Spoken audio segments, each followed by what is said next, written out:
మన సహింపుకు కానీ కొన్నిటికి, మన ప్రేమకు కూడా కొన్నిసార్లు limits, we have some boundaries. కానీ దేవాది దేవుడు ఆయన అద్భుతాలు చేయడానికి he has no limits, he has no boundaries. Hallelujah. ప్రార్థన ఆలకించే మా గొప్ప దేవానికి స్తోత్రాలు. ఈ సాయంకాల సమయంలో మాకు ఇచ్చిన ఈ శ్రేష్టమైన ఆయన మరొక తరుణాన్ని బట్టి స్తుతులు చెల్లిస్తున్నాము.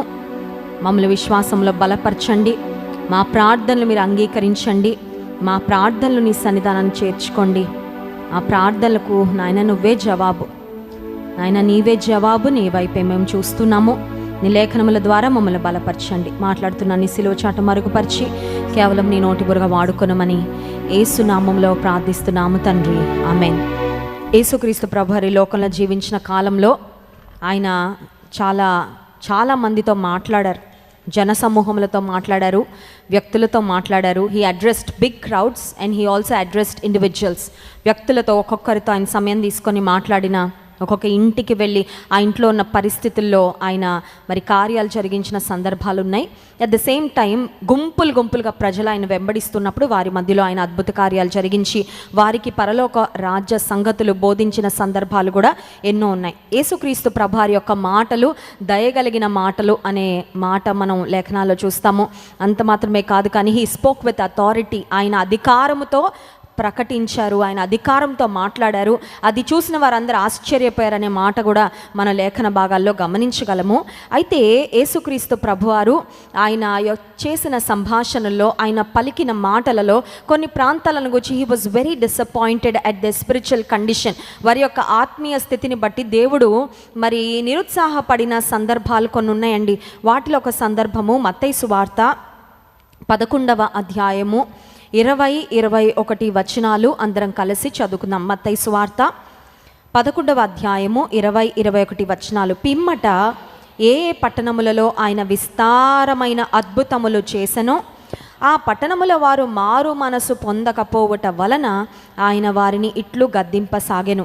అయ్యో కొరాజీనా, అయ్యో బెత్సైదా, మీ మధ్యను చేయబడిన అద్భుతములు తూరు సీదోను పట్టణములలో చేయబడిన ఎడల ఆ పట్టణముల వారు పూర్వమే గోనె పట్ట కట్టుకొని బూడిద వేసుకొని మారు మనస్సు పొంది యుందురు. ఆయన గద్దించాడనే మాట ఉందండి. యేసుక్రీస్తు ప్రభువారు గద్దించిన సందర్భాలు కూడా లేఖన భాగంలో ఉన్నాయి. కేవలం ఏమి బాధ, వారికి ఏమి నొప్పి తగలకుండా తప్పు చేస్తున్నా శబాష్ అనలేదండి. యేసయ్యను వెంబడించే మనం కూడా ఉదయకాల సమయంలో ఆత్మీయ తండ్రి గారు చెప్పిన ప్రసంగంలో ఒక మాట అన్నారు, హోలీ యాంగర్ అని. పరిశుద్ధమైన కోపం ఉండాలంట. కోపమే ఉండకపోతే అది వేరే స్థితికి దారితీస్తుంది. క్రమం ఉండదు, అక్రమం ఎక్కువైపోతాయి, ఇష్టానుసారమైన పద్ధతులు అయిపోతూ ఉంటాయి. సో కుటుంబంలో కొన్నిసార్లు తల్లిదండ్రులు they need to exercise holy. కొంచెం కోపం అవసరమైన విషయాలలో వాడాలి, కానీ వ్యర్థమైన వాటికి కోపపడడం ద్వారా ఎన్నో నష్టాలు మన నష్టం కలుగజేసుకుంటాం. కోపంతో మనం ఎవరితో వ్యవహరించినప్పుడు వారికి కూడా చాలా నష్టము, బంధాలు విచ్ఛిన్నం అయిపోతూ ఉంటాయి. కోపం వలన వచ్చే నష్టాలు కూడా ఎన్నో ఉన్నాయి. యేసుక్రీస్తు ప్రభువారు గద్దించి మాట్లాడిన కొన్ని సందర్భాలలో ఆయన కొరాజీనా, బెత్సైదా అనే 2 పట్టణాలను గూర్చి ఆయన పలికిన ఈ మాటలు. Jesus has performed many miracles in these 2 places. ఈ 2 పట్టణాలలో యేసయ్య చాలా అద్భుత కార్యాలు జరిగించారు. ఇప్పుడు ఒక ప్రశ్న అడుగుతాను, చెప్పండి. అద్భుతం చూశాక విశ్వాసం పెరుగుతుందా తరుగుతుందా? ఖచ్చితంగా పెరుగుతుంది. వినుట వలన విశ్వాసం కలుగును. ఒక జీవితంలో అద్భుతం జరిగిందని వింటేనే విశ్వాసం వస్తుంది. ఇది చూడండి, యూట్యూబ్లో కొంతమంది నిజంగా దేవుని మీద ఆధారపడి అద్భుతాలు పొందిన వారి సాక్ష్యాలు వింటే మన ఫెయిత్ ఆటోమేటిక్గా బూస్ట్ అవుతుంది. మన విశ్వాసం పెరగాలి అనుకొని వినక్కర్లేదు. ఆ కార్యం వింటేనే చాలు, మన విశ్వాసం ఆటోమేటిక్గా పెరుగుతుంది. ఇక్కడ సంఘంలో చెప్పబడుతున్న సాక్ష్యాలు జస్ట్ నువ్వు విను అంతే, నీ విశ్వాసం ఆటోమేటిక్గా పెరుగుతుంది. వినుట వలన అద్భుతాలు విన్నప్పుడు విశ్వాసం కలుగుతుంది, అద్భుతాలు చూసినప్పుడు ఇంకా విశ్వాసము కలుగుతుంది. అద్భుతాలలో భాగం అయితే that's whole and other level. మనము గడిచిన శుక్రవారం ఉపవాస ప్రార్థనలో ఎలీషా ప్రవక్త చేసిన, ఆయన ద్వారా దేవుడు జరిగించిన అద్భుత కార్యాన్ని గురించి మనం మాట్లాడుకున్నప్పుడు ఈ విషయాలు ధ్యానం చేసాం. సరే, కొరాజీనా, బెత్సైదా అనే 2 ప్రాంతాలలో యేసుక్రీస్తు ప్రభువారు అనేకమైన విస్తారమైన అద్భుతాలంట. He generously did miracles. కొన్నిసార్లు మనకి జనరాసిటీ అన్ని విషయాల్లో ఉండదు, విస్తారంగా అన్నీ చేయలేం కదా. కొన్నిటికి మనం కొన్ని లిమిట్స్ పెట్టుకుంటాం. నేను ఇంతవరకేనండి, అంతకంటే నేను ఓర్పుకి మన లిమిట్స్ ఉంటాయి కదా. ఇంక అంతకంటే నన్ను విసిగించారంటే అయిపోయింది. ఎవరైనా అడుగుతున్నారనుకో ఒక లిమిట్ ఉంటుంది, ఇంకా ఊరికే అడుగుతూ ఉంటే ఏమంటాం, ఇంకెప్పుడు నేనైనా దొరికింది, నేను ఇంతకంటే ఇవ్వలేను, నీకు ఇవ్వాల్సిందంతా కదా. పిల్లలు కొన్నిసార్లు తల్లిదండ్రుల మీద పడి జలగల్లా పీకుతా ఉంటారు, ఇవ్వండి ఇవ్వండి ఇవ్వండి అంటే కొంతమంది తల్లిదండ్రులు అంటారు, నా వల్ల ఇంకా ఇవ్వాల్సిందంతా ఇచ్చాను, అయిపోయింది, ఇంకా ఐ కెనాట్ డూ ఎనీమోర్. కొన్నిసార్లు మన ఇచ్చే విషయాలకు, మన సహింపుకు కానీ కొన్నిటికి, మన ప్రేమకు కూడా కొన్నిసార్లు limits, we have some boundaries. అని దేవాది దేవుడు ఆయన అద్భుతాలు చేయడానికి he has no limits, he has no boundaries. Hallelujah. నీ జీవితంలో ఇప్పటికి 5 చేశాను అద్భుతాలు, ఇంక నీ లిమిట్ అయిపోయింది అంటాడండి. మన సెల్ ఫోన్లో డేటా లిమిట్ ఉంటుంది కదా, డేటా లిమిట్ క్రాస్ చేయగానే మెసేజ్ వస్తుంది, డేటా లిమిట్ అయిపోతుంది, నెక్స్ట్ బిల్లు మామూలుగా పడదు, కావాలంటే రీఛార్జ్ చేసుకోండి. ఫోన్లో డేటా లిమిట్ ఉంటుందేమో, లేదంటే బ్యాంక్ వారు కొన్నిసార్లు క్రెడిట్ కార్డ్ మీద మనం తీసుకునే పేమెంట్కి పలానా తారీఖుకి చెల్లించాలి అంటారు, చెల్లించాల్సిందే. ఆ తారీఖు దాటిందంటే వాళ్ళు అంటారు లిమిట్స్, డేట్ ఎక్సీడ్ అయిపోయింది, టైం ఎక్సీడ్ అయిపోయింది, చాలా ఎక్కువ ఇంట్రెస్ట్తో మీరు మళ్ళీ కట్టాల్సి ఉంటుంది అని. కొన్నిసార్లు ఈ లోక సంబంధమైన విషయాలలో కొన్ని పరిమితులు ఉంటాయి. కానీ యేసుక్రీస్తు ప్రభువారు ఆయన ప్రేమ విస్తారమైన ప్రేమ, ఆయన దయ విస్తారంగా చూపించేవాడు, కనికరం విస్తారమైన కనికరము, అద్భుతాలు కూడా ఆయన విస్తారంగా చేశాడంట. అట్టి గొప్ప దేవుడు మన దేవుడు. హల్లెలూయా. సో విస్తారమైన అద్భుతాలు ఈ ఉపవాస ప్రార్థనలో పాల్పొందుతున్న మనందరి జీవితంలో దేవుడు జరిగించునుగాక. ఆమేన్. విస్తారమైన అద్భుతాలు చేసిన తర్వాత నా గాడ్ హ్యాస్ అన్ ఎక్స్పెక్టేషన్. ఇన్ని అద్భుతాలు చేశానే, ఇప్పుడు వీరి ఆత్మీయ స్థితి ఎలా ఉంది? ఒకటి గుర్తుపెట్టుకోవాలా, దేవుడు ఏం చేసినా మన మంచి కొరకే చేస్తాడు. మనకేమో ఏదోటి మంచి జరగాలి, ఏదోటి చేతిలోకి రావాలా, చేతి నిండా ఉండాలా, అకౌంట్ నిండా ఉండాలా, మన ఎక్స్పెక్టేషన్లు అలా ఉంటాయి. కానీ దేవుని ఎక్స్పెక్టేషన్ ఏంటి తెలుసా? ఆయన మనకి ఏది చేసినా, ఏది ఇచ్చినా, ఏ విషయంలో ఆయన మనల్ని నడిపించినా ఆయన ఎక్స్పెక్టేషన్ ఏంటంటే, నా బిడ్డల ఆత్మీయ స్థితి ఎలా ఉంది? నా మీదే ఉందా హృదయం, లేకపోతే వస్తువుల మీదకి, వ్యక్తుల మీదకి, పరిస్థితుల మీదకి వెళ్ళిపోతుందా? What we're mostly concerned about is the materialistic things. నాకేం జరిగింది, నాకేం వచ్చింది, నాకేమి పొందుకున్నాను, ఇవి చూసుకుంటూ ఉంటాం మనం. కానీ దేవుడు ఏం చూస్తాడంటే, నేను నా బిడ్డల్ని ఇంత ఆశీర్వదిస్తున్నాను, ఇన్ని అద్భుతాలు చేస్తున్నాను, వారి ఆత్మీయ స్థితి ఎలా ఉంది? God is more concerned about our relationship with him. దేవుడు ఎక్కువ దేని గురించి శ్రద్ధ వహిస్తాడంటే మన ఆత్మీయ స్థితి ఎట్లా ఉంది అని.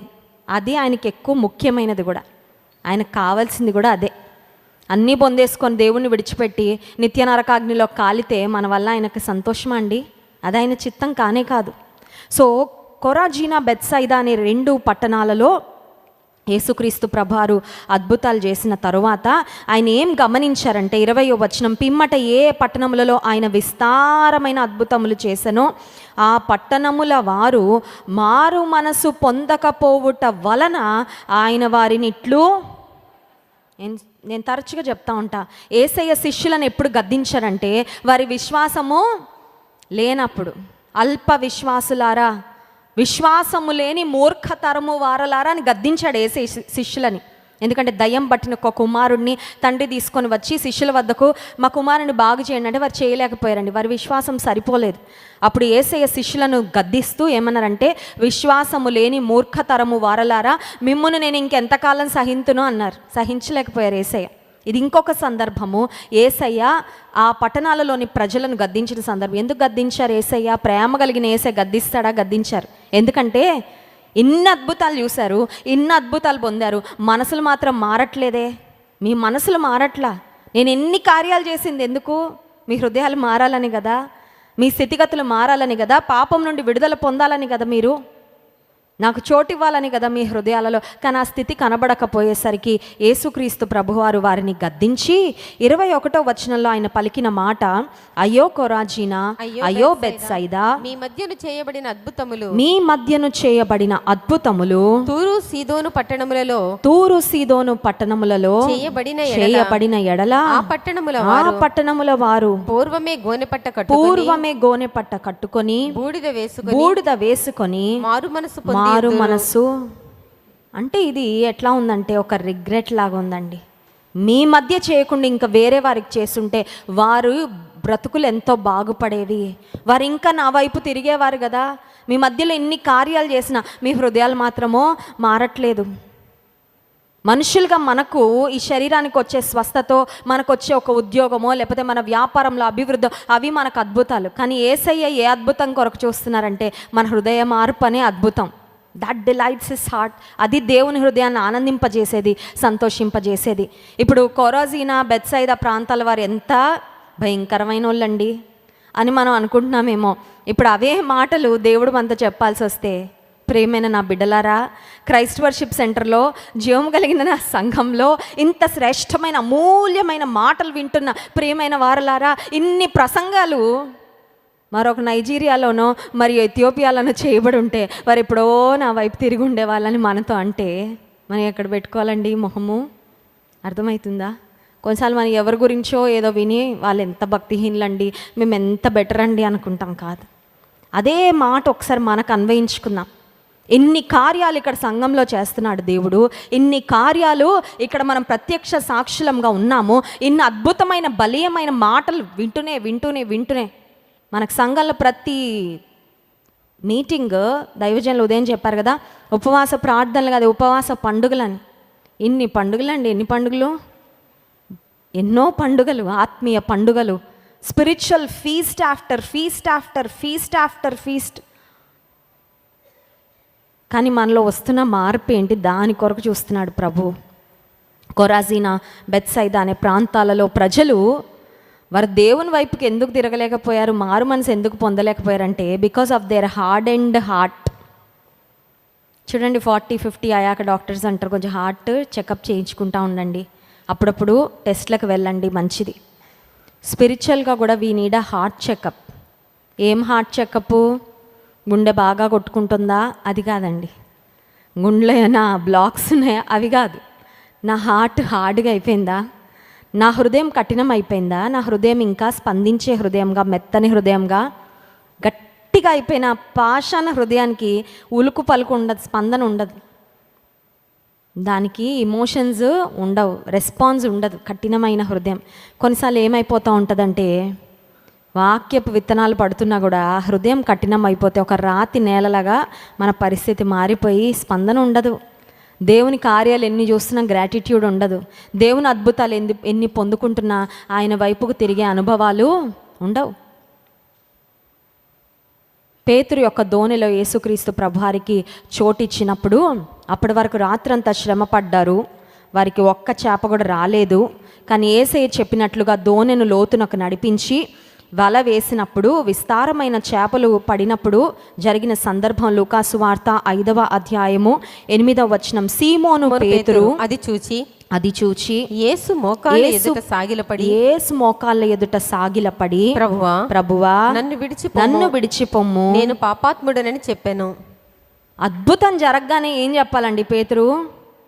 యేసయ్యా నీకు చాలా థ్యాంక్స్ అయ్యా, నాకు, మా అమ్మకి, మా నాన్నకి, మా కుటుంబానికి, మా పక్కింటికి, మా బంధువులకి అందరికీ సరిపడా చేపల కూర, చేపల ఫ్రై, చేపల పచ్చడి, ఈ రోజుల్లో ఎన్ని చేస్తున్నారు వెరైటీలు, అన్నీ ఇచ్చావయ్యా, వందనాలు అన్నాడా? మోర్ దెన్ దట్, ఆ మెటీరియలిస్టిక్ బ్లెస్సింగ్ కళ్ళ ముందు అద్భుతం చూడగానే పేతురు యొక్క మనోనేత్రాలు వెలిగించబడి అంటున్నాడు, నేను పాపాత్ముడనయ్యా, నేను పాపాత్ముడను, నన్ను విడిచి. అంటే పేతురు బహుశా తనలో నా విశ్వాసాన్ని గుర్తించాడేమో. ఇంత అద్భుతం యేసయ్య నా పట్ల చేయడానికి నేను అంత అర్హుడను కాదు. నిజంగా దేవుని ఎదుట మనం ఎదుగుతున్నాం అనడానికి సూచన ఏంటంటే, ఖచ్చితంగా దేవుని ఎదుట ఎప్పటికప్పుడు రియలైజేషన్ కంటిన్యూ అవుతూనే ఉండాలండి. ఒకప్పుడు పాపాత్ముడను, అఫ్ కోర్స్ ఒకప్పుడు భయంకరమైన పాపం నుండి విడుదల పొందాం, కానీ పరిపూర్ణత వైపుకు సాగేటప్పుడు కూడా మనలో ఉన్న లోటుపాట్లు ఉంటానే ఉంటాయి. మనం పొందవలసిన మార్పులు, ఒప్పుకోవాల్సిన పాపాలు, విడిచిపెట్టవలసినవి ఎన్నో ఉంటాయి. లూకాసు వార్త 19వ అధ్యాయంలో జక్కయ్య అనే వ్యక్తి యేసును చూడగోరి మేడి చెట్టు ఎక్కిన సందర్భంలో యేసయ్య అతని ఇంటికి వచ్చినప్పుడు జక్కయ్య మాట్లాడిన మాటలు 8వ వచనం. జక్కయ్య నిలబడి, ఇదిగో ప్రభువా, నా ఆస్తిలో సగము బీదలకు ఇచ్చుచున్నాను. నేను ఎవని యొద్దైనను అన్యాయముగా దేనినైనను తీసుకొనిన ఎడల అతనికి 4 గంతలు మరలా చెల్లింతునని ప్రభువుతో చెప్పాను. అసలు యేసయ్య అతను చేసిన మోసాల గురించి ఏమన్నా మాట్లాడారా చెప్పండి? డిడ్ జీసస్ పాయింట్ అవుట్ స్ట్రైట్గా డైరెక్ట్గా నువ్వు ఇంతమందిని మోసగించవయ్యా, ఇంతమంది దగ్గర అక్రమంగా నువ్వు డబ్బులు తీసుకున్నావు అని అసలు యేసయ్య మాట్లాడారా? మాట్లాడలా. కానీ యేసయ్య యొక్క రాకతో జక్కయ్య లోపల జరిగిన ఆ మార్పు, ఆ హృదయ మార్పు, మారు మనసు అనుభవము, ఆటోమేటిక్గా he's thinking about the next steps. హృదయంలో మార్పు వచ్చిందంటే నెక్స్ట్ ఏం స్టెప్స్ వేయాలి దేవుని కొరకు, మార్పులు ఏం చేసుకోవాలి నా జీవితంలో అనేది మనకు ఆటోమేటిక్గా వస్తుందండి. అది ఎవరో వెనకాల నుండి తోపుడు బండ్ల తొయ్యక్కర్లా, అవునా కాదండి? ఒకసారి వెనక నుండి తోస్తా ఉండు, వెళ్ళు వెళ్ళు, చెప్పు ఒప్పుకో తగ్గించుకో ఎన్నిసార్లు అండి బయట నుండి ఎవరైనా పుష్ ఇస్తే అది కొంతవరకు వెళ్తుందేమో, కానీ నీ లోపల నీ హృదయంలో దేవుని కార్యం జరిగితే జక్క ఎలా ఉంటుంది బ్రతుకు? ఏముంటుంది? తానే ఆలోచించుకుంటున్నాడు. యేసయ్య తన ఇంటిలోకి రాగానే అర్థమైపోయింది, ఇంత అయోగ్యుని ఇంటిలోకి ఇంత పరిశుద్ధుడైన దేవుడు అడుగు పెట్టడానికి అర్హత లేదు అని అడుగుపెట్టాడు. కాబట్టి నా బ్రతుకు మారాలి, నా స్థితి మారాలి. ఇంతవరకు నన్ను బట్టి చాలామంది ఏడ్చారేమో, ఇంతవరకు నన్ను చూసి ఎవరు ఆనందించలా, ఎవ్రీవన్ హేటెడ్ హిమ్. ఎందుకంటే ఒక చీఫ్ ట్యాక్స్ కలెక్టర్గా ఉన్నాడు, పన్నులు వసూలు చేసే వ్యక్తి, అన్యాయంగా చాలా వసూలు చేశాడంట. ఎవరికి సహాయం కూడా చేయలేదేమో, ఎవరికి కనికరం కూడా చూపించలేదు. కానీ యేసయ్య తన జీవితంలోకి వచ్చిన తర్వాత హృదయ మార్పు వచ్చినప్పుడు యేసయ్య ఏం మాట్లాడలా. నీకెంత, నీ అకౌంట్లో ఎంత ఉంది జక్కయ్య అడిగారు యేసయ్య. తినకొచ్చిందండి రియలైజేషన్, నా ఆస్తిని అమ్మి నేను బీదలకు. అప్పటి వరకు ఆస్తిని ప్రేమించే వ్యక్తి ఆ తర్వాత కనికరాన్ని ప్రేమిస్తూ ఉన్నాడు. దీనస్థితిలో ఉన్న వాళ్ళని జ్ఞాపకం చేసుకుంటాను అనుకున్నాడు. ఆ తర్వాత ఎవరి వద్ద అన్యాయంగా తీసుకున్నాను, I will rectify my own mistake, నా పొరపాటును నేనే సరిదిద్దుకుంటా. అది మారు మనసు అంటే. అందుకే యేసయ్య చెప్పిన మాట, మీరు మార్పు నొంది చిన్నపిల్లల వంటి వారైతేనే కానీ పరలోక రాజ్యంలో. చిన్నపిల్లల మనస్సు అండి, ఎంత అద్భుతమైన మనస్సో. మనసులో ఏం పెట్టుకోరు కదండి. పిల్లలు ఏమైనా పెట్టుకుంటారండి లోపల? ఏం పెట్టుకోరు. వాళ్ళకి ముందు రోజు చద్దన్నం ఏమైనా ఉంటుందా హృదయంలో? 2 రోజులు అన్నం అలా ఫ్రిడ్జ్లో పెట్టకుండా, రెఫ్రిజిరేటర్లో పెట్టకుండా బయట పెట్టండి, ఎలా ఉంటుంది? కంపు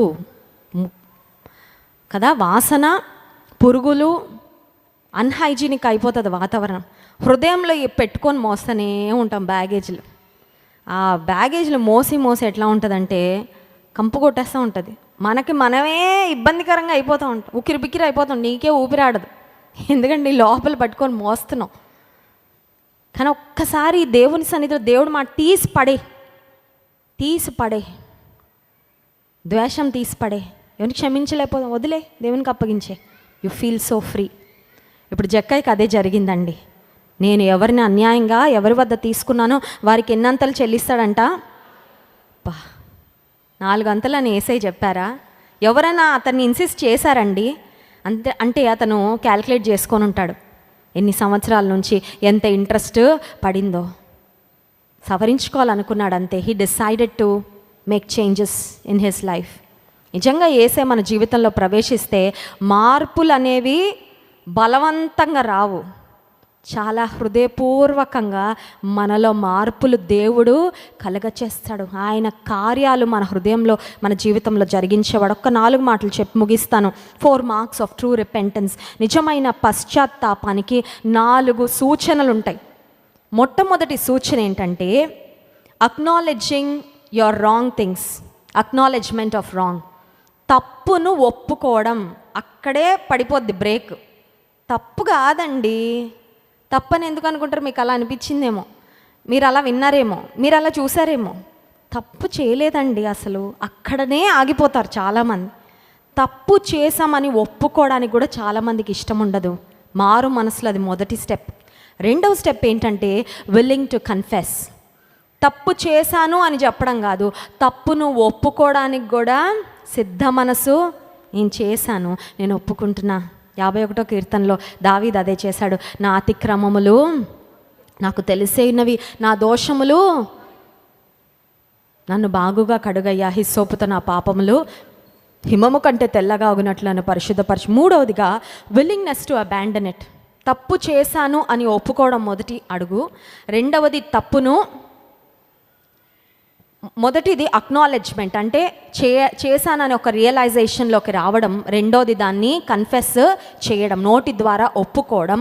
3వదిగా ఆ తప్పును విడిచిపెట్టాలని ఒప్పుకొని అదే పట్టుకొని కూర్చుంటే అదే చేస్తూ ఉంటాం, కుక్కతోక వంకరలాగా. కుక్కతోకని ఎవరైనా స్ట్రైట్ చేయగలరండి? ఒక దెబ్బ కట్టండి, తీగానే మళ్ళీ బ్యాక్ వెళ్ళిపోతుంది కదా. విడిచిపెట్టాలి, పాపాన్ని విడిచిపెట్టాలి. నాలుగోదిగా విల్లింగ్ టు మేక్ రెస్టిట్యూషన్, అంటే ఎవరికి నష్టం చేశామో ఆ నష్టాన్ని భర్తీ చేయడం. ఇప్పుడు అదే జరిగిందండి ఎవరి జీవితంలో. జక్కయ్య నష్టం చేస్తానండి, పోనీ మీ నష్టాన్ని మీరు చూసుకోండి అన్నాడా? నష్టాన్ని నేను భర్తీ చేస్తా, because I'm responsible for their loss. వారి ఆర్థిక నష్టానికి నేను బాధ్యుడును. ఆ నష్టాన్ని భర్తీ చేసే బాధ్యత ఎవరు తీసుకుంటారు? దేవుని బిడ్డలు అట్లా ఉంటారండి.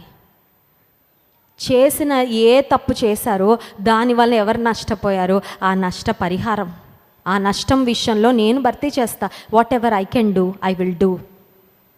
అది మరి నిజమైన పశ్చాత్తాపానికి 4 గుర్తులు. జక్కయ్య జీవితం మారిపోయింది. అప్పటి వరకు సమాజానికి అతని మీద ఉన్న అవుట్లుక్ వేరు.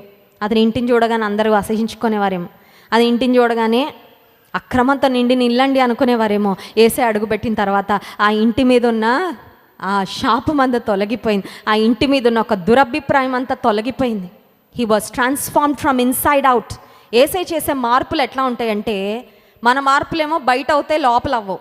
లోపల మారలేదు కాబట్టి బయట ఏదో కొంచెం మార్పు చేసుకున్నా కొన్ని రోజులు అయ్యాక మళ్ళీ లోపల నుండి దుష్టత్వం, పాపం, ఆలోచనలు మళ్ళీ బయటకు వచ్చి మళ్ళీ అదే పాత బ్రతుకు.